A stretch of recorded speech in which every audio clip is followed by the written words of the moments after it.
Welcome to study channel. मेरा नाम है मोहम्मद कैसर। बात करेंगे एलटी ग्रेड की नई शिक्षक भर्ती से संबंधित लेटेस्ट अपडेट की, साथ ही साथ टीजीटी पीजीटी परीक्षा पर भी डिस्कस करेंगे। लास्ट तक बने रहिएगा।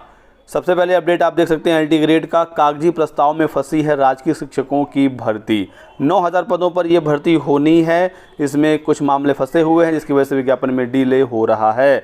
अच्छी खबर यहाँ पर यह है कि जो अध्याचन की संख्या वो 9000 के आसपास पहुँच गई है और जो समकक्ष अर्हता का मामला काफ़ी समय से फंसा था वो भी क्लियर हो गया है। मामला क्या फंसा है वो हम लोग देखते हैं। और असिस्टेंट प्रोफेसर के 536 पदों पर भर्ती होगी, ठीक है, राजकीय डिग्री कॉलेजों में। और ये भर्ती यूपीपीएससी से होगी। एलटी ग्रेड भर्ती भी यूपीपीएससी से ही होती है।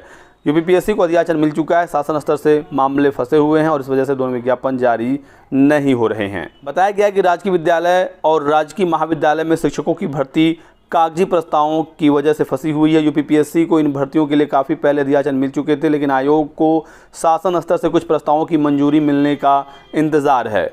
उच्च शिक्षा निदेशक की ओर से असिस्टेंट प्रोफेसर के 536 पदों के लिए ऑनलाइन अध्याचन भेजा गया था यूपीपीएससी को। यह अध्याचन शासन के माध्यम से यूपीपीएससी को भेजा गया है और आयोग ने सीधी भर्ती प्रक्रिया में एक बड़ा बदलाव किया है। इसमें तक सीधे इंटरव्यू में मिले अंकों के आधार पर अभ्यर्थियों का चयन होता था असिस्टेंट प्रोफेसर में, लेकिन अब स्क्रीनिंग परीक्षा का 75% और इंटरव्यू का 25% जोड़कर मेरिट बनाया जाएगा। ऐसे में स्क्रीनिंग परीक्षा का महत्व, जो एग्ज़ाम होगा उसका महत्व काफ़ी ज़्यादा बढ़ गया है। इसके लिए आयोग ने स्क्रीनिंग परीक्षा की प्रस्तावित नियमावली तैयार की है। शासन को भेजा गया है, मंजूरी का इंतज़ार है। तो यहाँ पर भी मामला शासन स्तर से ही पेंडिंग है।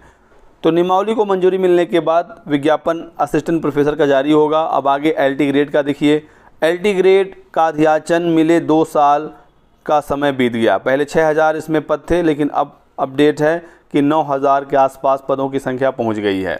समकक्ष अर्हता हल न होने की वजह से माध्यमिक शिक्षा निदेशालय को अध्याचन यूपीपीएससी ने लौटा दिया था। समकक्ष अर्हता विवाद अब सुलझा लिया गया है। देख सकते हैं, मैंने आपको पहले ही अपडेट किया था कि समकक्ष अर्हता अब सुलझा लिया गया है। रिक्त पदों की संख्या 9000 के आसपास पहुंच गई है। मैंने ये भी अपडेट आपको पहले किया था। ये भी आप देख लीजिए। इस बार एलटी ग्रेड शिक्षक भर्ती 2 चरणों में होगी, प्री और मेंस होगा, ठीक है। ये वाली भी अपडेट आपको काफ़ी समय से दी जा रही है कि एलटी ग्रेड में अब प्री मेंस होगा और इसके लिए भी प्रस्ताव शासन स्तर को भेजा जा चुका है। मंजूरी मिलने के बाद ये नया पैटर्न लागू हो जाएगा। इससे पहले 2018 में एलटी ग्रेड की पिछली भर्ती आई थी 10,768 पदों पर, जहां पर एकल परीक्षा हुआ था, लेकिन अब इसमें प्री मेंस होना तय है। शासन स्तर से द्विस्तरीय परीक्षा के प्रस्ताव को मंजूरी मिलने के बाद आयोग विज्ञापन इसका जारी करेगा। साथ ही साथ इसमें एक मामला फंसा ये हुआ है कि समकक्ष अर्हता हल तो हो गया है, लेकिन इसे नियमावली में ऐड किया जाना है। माध्यमिक शिक्षा निदेशालय नियमावली बना रहा है और नए नियमावली में बिल्कुल क्लियर होगा कि किसके समकक्ष कौन सा कोर्स है। और जब ये नियमावली यूपीपीएससी को मिल जाएगा तब विज्ञापन इसका जारी होगा।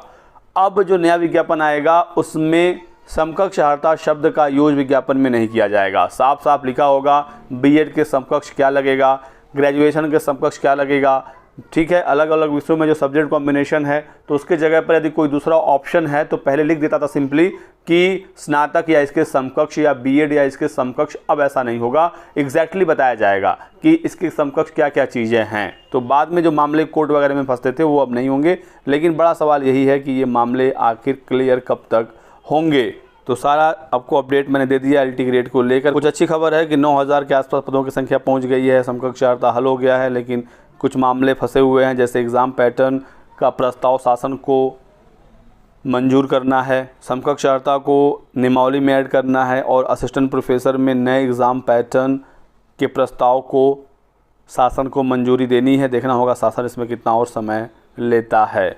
उम्मीद तो है कि इसी साल ये विज्ञापन आएगा। परीक्षा इसकी इस साल के अंत तक कराई जाएगी। अगस्त तो आधा बीतने को है, सितंबर से अक्टूबर तक आप एक्सपेक्ट कर सकते हैं एलटी ग्रेड की नई भर्ती। बात करते हैं टीजीटी पीजीटी की। तो 2022 की टीजीटी पीजीटी आपको पता है 4163 पदों पर विज्ञापन जारी हुआ था। इंतज़ार है नए आयोग के अध्यक्ष का। अध्यक्ष आ जाएंगे तो फिर एग्ज़ाम पर काम होना शुरू हो जाएगा।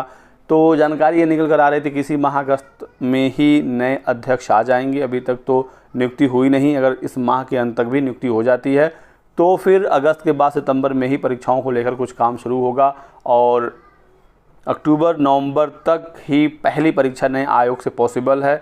सबसे पहले 2022 की असिस्टेंट प्रोफेसर कराई जाएगी, एडेड डिग्री कॉलेज वाली। तो अब अक्टूबर नवंबर तक तो असिस्टेंट प्रोफेसर ही होगा, और यदि अध्यक्ष के आने में डिले हो गया तो ये दिसंबर तक भी परीक्षा जा सकती है। इसका मतलब ये अब साफ होता हुआ दिख रहा है कि इस साल टीजीटी पीजीटी की परीक्षा होना बहुत ही मुश्किल है। या तो दिसंबर, नहीं तो अब अगले साल ही जा रही है टीजीटी पीजीटी की परीक्षा। और मान के चलिए 2025 में ही 2022 की अब टीजीटी पीजीटी हो पाएगी। और जब तक 2022 की टीजीटी पीजीटी की परीक्षा कंप्लीट नहीं होती है तब तक नई भर्ती भी टीजीटी पीजीटी का नहीं निकलेगा।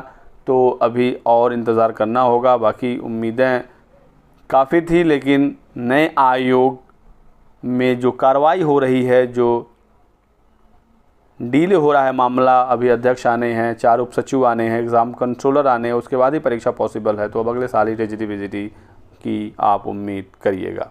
तो यही कुछ अपडेट थी। बाकी आप लोग लगातार पढ़ते रहिए, क्योंकि एग्ज़ाम तो होना है, ये तो तय है। ठीक है, फॉर्म आपने भरा है, फ़ी आपने पेमेंट की है, एग्ज़ाम होना है, देर सवेर परीक्षा होगी। जो तैयारी करेगा, अच्छे से पढ़ेगा, वो भर्तियों में ज़रूर सेलेक्ट होगा, इसमें नहीं तो इसके बाद वाले में। तो आपको समय देना होगा और अपने आप को मोटिवेट रखना होगा। हालांकि नेगेटिविटी काफ़ी फैल रही है भर्तियों को लेकर, लेकिन इसमें भी जो अपने आप को अप टू डेट रखेगा, पढ़ाई करता रहेगा, कहीं ना कहीं सिलेक्शन ज़रूर हो जाएगा। लगातार बिहार में भर्ती आ रही है, आप वहाँ पर भी ज़रूर फोकस करिए। जुड़े रहिए हमारे साथ इसी प्रकार की अपडेट के लिए। वीडियो को लाइक कर दें, चैनल को सब्सक्राइब कर लीजिए और जुड़े रहिएगा। Thanks for watching.